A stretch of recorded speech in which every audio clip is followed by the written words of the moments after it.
இது ஃபர்ஸ்ட் மலேசியாவின் செய்திகள் உங்களுக்காக.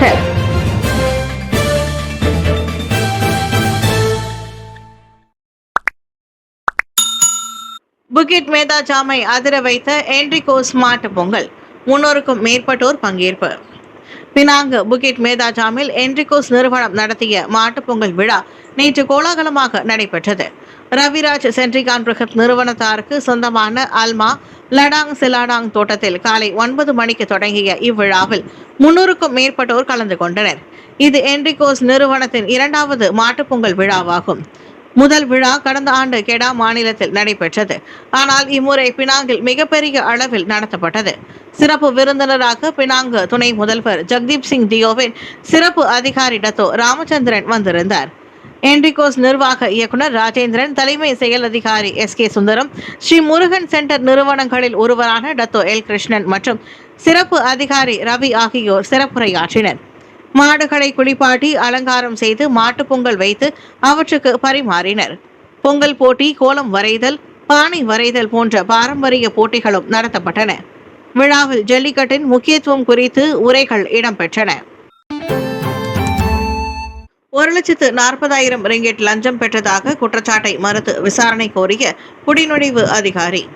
கடந்த ஆண்டு நாட்டிற்குள் நுழைந்த வெளிநாட்டினரிடம் இருந்து 1,40,000 ரிங்கிட்டை லஞ்சமாக பெற்றதாக கொண்டுவரப்பட்ட 4 குற்றச்சாட்டுகளை குடிநுழைவு பெண் அதிகாரி ஒருவர் நேற்று சாலாம் செஷன்ஸ் நீதிமன்றத்தில் மறுத்தார். முறையான ஆவணங்கள் இன்றி 56 வங்காளதேச பிரஜைகள் நாட்டிற்குள் நுழைவதற்கு அனுமதிக்க வெளிநாட்டு ஆடவரிடம் 12,500 ரிங்கிட், 47,500 ரிங்கிட், 52,500 ரிங்கிட் மற்றும் 47,500 ரிங்கிட்டை பெற்றதாக 49 வயதுடைய மஸ்திரா அசீஸ் மீது குற்றம் சாட்டப்பட்டது.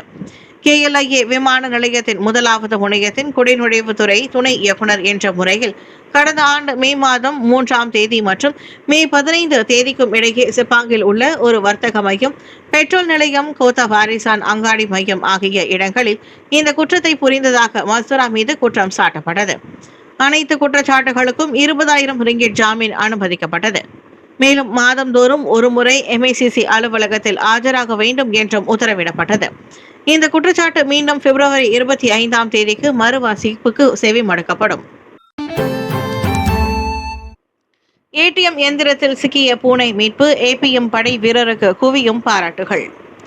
எந்திரத்திற்குள் சிக்கியிருந்த ஒரு பூனையை மீட்பதற்காக எந்திரத்தின் உள்ளே நுழைந்த மலேசிய பாதுகாப்பு படையான APM வீரர் சமூக வலைதள பயனர்களிடம் இருந்து பெரும் பாராட்டை பெற்று வருகின்றார். ஜனவரி 14ஆம் தேதியன்று சமூக ஊடகத்தில் வெளியான காணொலியில் ATM எந்திரத்தின் பக்கவாட்டு இடைவெளியில் ஒரு பூனை சிக்கியிருந்தது. வங்கி பணியாளர்கள் அப்பூனையை வெளியேற்ற முயன்ற போதும் அம்முயற்சி பயனளிக்கவில்லை. இதையடுத்து சம்பவ இடத்திற்கு விரைந்து வந்த APM வீரர்களில் ஒருவர் ATM எந்திரத்திற்குள் தனது உடலின் பெரும்பகுதியை நுழைத்து பூனையை மீட்கும் பணியில் முழு மூச்சாய் ஈடுபட்டார். சிறிது நேரத்திலேயே அப்பூனை பாதுகாப்பாக மீட்கப்பட்டது. இந்நிலையில் வலைதளத்தில் வைரலான அந்த வீடியோ 1,20,000க்கும் அதிகமான பார்வைகளை பெற்றுள்ள நிலையில் பலரும் தங்களது பாராட்டுகளை பதிவிட்டு வருகின்றனர். நரதிவாட் குண்டு வெடிப்பில் 3 சந்தேக நபர்களின் புகைப்படங்கள் வெளியீடு. ஜனவரி 11ஆம் தேதி நரதிவாட் மாநிலத்தில் உள்ள 5 பெட்ரோல் நிலையங்களில் நடந்த குண்டுவெடிப்பு தாக்குதலில் தொடர்புடைய 3 சந்தேக நபர்களின் புகைப்படங்களை தாய்லாந்து அதிகாரிகள் நேற்று வெளியிட்டனர். அவர்கள் மலேசிய எல்லையில் தலைமறைவாக இருப்பதாக நம்பப்படுகிறது. தாக்குதல்களில் மோசமாக சேதமடைந்த நராதிவாத், யாலா மற்றும் பட்டாணியில் உள்ள 11 எரிபொருள் நிலையங்களில் அந்த 5 பெட்ரோல் நிலையங்களும் அடங்கும். 44 வயதுடைய புராந்துதீன் சமி, 28 வயதுடைய ஹாஃபிஸ் பூசா மற்றும் 44 வயதுடைய சை மசாய் ஆகியோரே அந்த சந்தேக பேர்வழிகள் என தாய்லாந்தின் 4வது இராணுவ பிராந்திய தளபதி லெப்டினன்ட் ஜெனரல் நரதிப் பயன்காட் தெரிவித்தார். ஜாஸ்மின் ஃபுட் கார்ப்பரேஷன் ஏற்பாட்டில் கோலாலம்பூரில் களை கட்டிய கன்னி பொங்கல் விழா 2026. மலேசியாவின் பல்லின சமூக ஒற்றுமையை பிரதிபலிக்கும் வகையில் கன்னி பொங்கல் விழா 2026 கோலாலம்பூரில் உள்ள புகிட் கியாரா ஸ்ரீ மகா மாரியம்மன் ஆலயத்தில் விமர்சையாக நடைபெற்றது. பல தசாப்தங்களாக மலேசியாவின் ஒரு நம்பகமான வீட்டு பெயராக இருந்து வரும் ஜாஸ்மின் ஃபுட் கார்ப்பரேஷன் நிறுவனத்தின் முக்கிய ஆதரவில் தொடர்ச்சியாக 2வது ஆண்டாக இந்நிகழ்ச்சி நடைபெற்றது. அவர்களுடன் சிஎஸ்ஆர் சுகர், QBB கீ மற்றும் குட் டே மில்க் போன்ற நிதி ஆதரவாளர்களும் இணைந்திருந்தனர். இந்த பொங்கல் பிற்பாதுவான் விழாவின் சிறப்பம்சமாக ஜாஸ்மின் சூப்பர் 5 அரிசியை பயன்படுத்தி 50 பொங்கல் பானைகள் ஒரே நேரத்தில் பொங்கல் வைக்கப்பட்டன. பாரம்பரிய நடனங்கள் மற்றும் இசை நிகழ்ச்சிகளும் இடம்பெற்றன. நாம் உண்ணும் உணவானது சமூகங்களை ஒன்றிணைக்கும் ஆற்றலை கொண்டுள்ளது என்பதையும் மலேசியர்களிடையே புரிதலை வலுப்படுத்தும் என்பதையும் இந்த பொங்கல் பிற்பதுவான் பிரதிபலிப்பதாக JFC நிறுவனத்தின் தலைமை செயல் அதிகாரி ஆலன் குவாங் பெருமிதம் தெரிவித்தார். மலாய் மொழியை ஏற்க முடியாவிட்டால் மலேசியாவில் வாழ வேண்டாம் மாமன்னர். தேசிய மொழியான மலாய் மொழியை ஏற்க முடியாதவர்கள் மலேசியாவில் வாழ வேண்டாம் என நாட்டின் மாமன்னர் திட்டவட்டமாக கூறியுள்ளார். தேசிய கல்வி முறை மிகவும் முக்கியம் என்றும் இது நாட்டின் அடையாளத்தை உருவாக்குவதோடு எதிர்காலத்தை பாதுகாக்கவும் செய்யும் என்றும் அவர் மேலும் கூறினார். புதிய கல்வி முறைகள் மலாய் மொழியை முக்கிய மொழியாக கொண்டிருக்க வேண்டும் என்றும் பொதுமக்கள் நாட்டின் வரலாற்றையும் மதிக்க வேண்டும் என்றும் மன்னர் அறிவுறுத்தினர். இதற்கு முன்பு பிரதமர் டாக்டர் ஸ்ரீ அன்வார் இப்ராஹிம் வேறு மொழிகளை முன்னிலைப்படுத்த விரும்பும் எந்த ஒரு கட்சியும் மலாய் மொழியையும் மதித்து அதனை கற்றுக்கொள்ள வேண்டும் என்று குறிப்பிட்டிருந்தார்.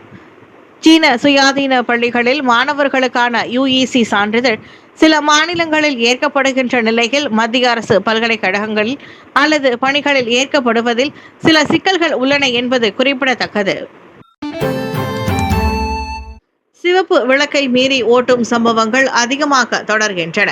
சாலை போக்குவரத்து அமைச்சர் சிவப்பு போக்குவரத்து விளக்கை மீறி வாகனம் ஓட்டும் சம்பவங்கள் இன்னும் தொடர்வதால் சட்ட அமலாக்க நடவடிக்கைகள் மேலும் தீவிரப்படுத்தப்படும் என்று சாலை போக்குவரத்து துறையான JPJ தெரிவித்துள்ளது. சிவப்பு விளக்கை மீறுவது சாலை பாதுகாப்புக்கு கடும் ஆபத்தை ஏற்படுத்தும் என்றும் இதனை கட்டுப்படுத்த JPJ மற்றும் காவல்துறையினர் இணைந்து மேற்கொள்ளும் சிறப்பு நடவடிக்கைகள் தொடரும் என்றும் JPJ தலைமை இயக்குனர் டாக்டர் AD ஃபட்லி ரம்லி கூறியுள்ளார். இதற்கிடையில் கெடா ஜித்ரா பகுதியில் சமீபத்தில் நடந்த விபத்தில் சிவப்பு விளக்கை மீறியதாக சந்தேகிக்கப்படும் வாகனம் மோதியதில் 22 வயது பெண் ஒருவர் உயிரிழந்த சம்பவம் பொதுமக்களின் கவனத்தை ஈர்த்துள்ளது.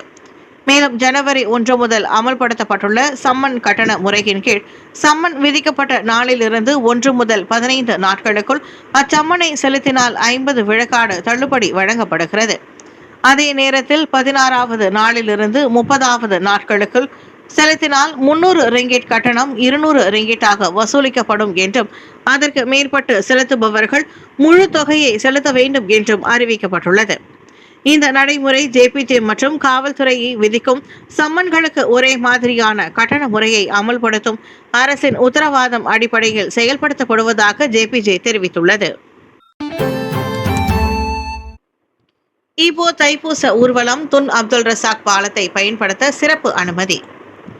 2026 ஈப்போ தைப்பூச ஊர்வலத்திற்கு துன் அப்துல் ரசாக் பாலத்தை தற்காலிகமாக பயன்படுத்த ஜனவரி 28 முதல் பிப்ரவரி 2ஆம் தேதி வரை சிறப்பு அனுமதி வழங்கப்பட்டுள்ளது. மாநில ஆட்சிக்குழு உறுப்பினர் டாக்டர் A சிவனேசன் மற்றும் ஈப்போ மாநகர மன்றத்துடன் பேச்சுவார்த்தை நடத்தியதன் பலனாக கடுமையான பாதுகாப்பு நிபந்தனைகளின் அடிப்படையில் இந்த அனுமதி கிடைத்துள்ளதாக புந்தோங் சட்டமன்ற உறுப்பினர் துளசி மனோகரன் அறிவித்தார். என்ற போதிலும் பாலத்தில் ஒரு வழி போக்குவரத்துக்கு மட்டுமே அனுமதி உண்டு. அதுவும் 3 டன் எடைக்கு கீழ்ப்பட்ட வாகனங்கள் மட்டுமே பாலத்தை பயன்படுத்த முடியும். மிக முக்கியமாக இது தைப்பூச ஊர்வல வாகனங்களுக்கு மட்டுமே. பொதுமக்களின் வாகனங்கள் செல்லவோ அங்கு கடைகளை அமைத்து வியாபாரம் செய்யவோ முற்றிலும் தடை விதிக்கப்பட்டுள்ளது. மக்களின் பாதுகாப்பை எந்த சூழ்நிலையிலும் சமரசம் செய்ய முடியாது என்பதால் கிடைத்துள்ள இந்த அனுமதியை விவேகமுடன் பயன்படுத்துமாறு துளசி கேட்டுக்கொண்டார். இது துன் அப்துல் ரசாக் பாலத்தின் மறுசீரமைப்பு பணிகள் பாதுகாப்பு காரணங்களால் தொடர்ந்து நடைபெற்று வருகின்றன. சாலை போக்குவரத்து அமலாக்க அதிகாரிகள் உடலில் அணியும் கேமராக்களை பெறுவர்.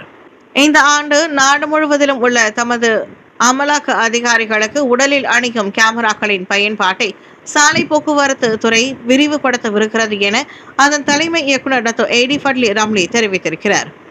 உடலில் அணிவதற்கான கூடுதல் கேமராக்களை வாங்கும் நடவடிக்கை மேற்கொள்ளப்பட்டு வருவதோடு அவை அனைத்து மாநில அலுவலகங்களுக்கும் விரைவில் அனுப்பி வைக்கப்படும்.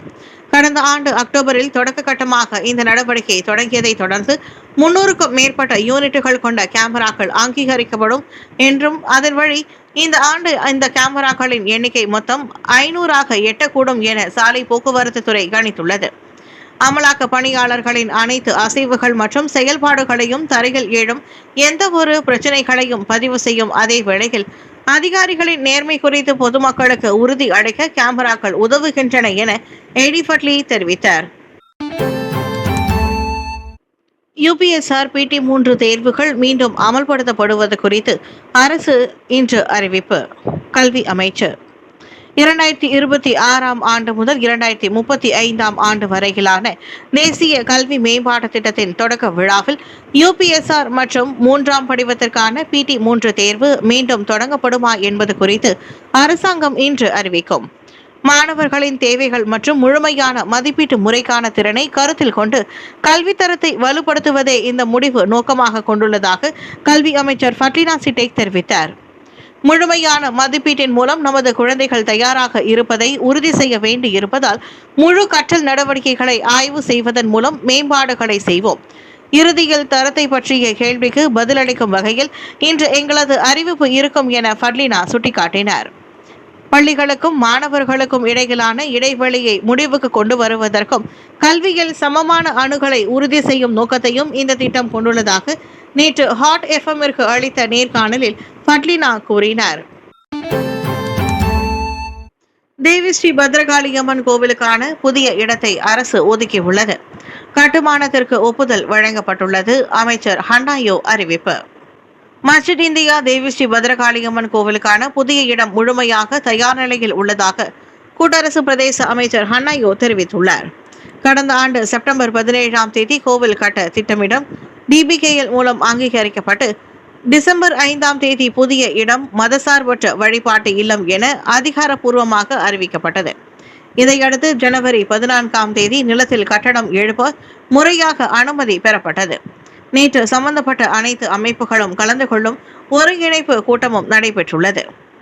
இந்நிலையில் தைப்பூசத்திற்கு பிறகு மேற்கொண்டு தொடர்ந்து நடவடிக்கைகள் ஆலோசனைகள் நடைபெற்று கோவில் இடமாற்றம் ஒழுங்காகவும் பரஸ்பர மரியாதையுடனும் நடைபெறுவதை அரசாங்கம் உறுதி செய்யும் என்றார் அவர். மடானி மசூதி மேம்பாட்டு திட்டத்துடன் இணைந்து சட்டப்படி திட்டமிடப்பட்ட முறையில் மத நல்லிணக்கத்தை கருத்தில் கொண்டு இந்த விவகாரம் கையாளப்படுவதாகவும் அவர் சொன்னார்.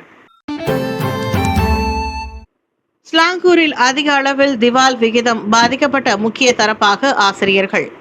நாட்டில் அதிக அளவில் திவால் நிலையை பதிவு செய்துள்ள மாநிலமாக ஸ்லாங்கூர் விளங்குவதோடு கணிசமான அளவு அரசு ஊழியர்கள் குறிப்பாக ஆசிரியர்கள் இருப்பதாக மலேசிய திவால் துறையின் தரவுகள் தெரிவிக்கின்றன.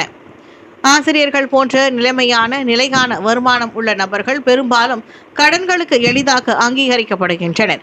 ஆனால் விவேகமான சிக்கன செயல் திட்டமின்றி அவர்கள் அதிக நிதி நெருக்கடியை எதிர்நோக்குகின்றனர் என திவால் துறையின் தலைமை இயக்குனர் டத்தோ இஷாக் பக்ரி கூறினார். கடன் வாங்குவதற்கு உதவும் அவர்களின் வருமானத்தின் நிலைத்தன்மையே கடன் சுமைகள் அதிகரிக்கும் போது நீடித்த நிதி சிக்கலுக்கு வழிவகுக்கிறது. கடந்த ஆண்டு 2 லட்சம் பேர் திவால் நிலையிலிருந்து வெற்றிகரமாக விடுவிக்கப்பட்டதாகவும் இது அரசாங்கத்தின் முக்கிய அடைவு நிலையை விட அதிகமாகும் என இஷாக் சுட்டிக்காட்டினார்.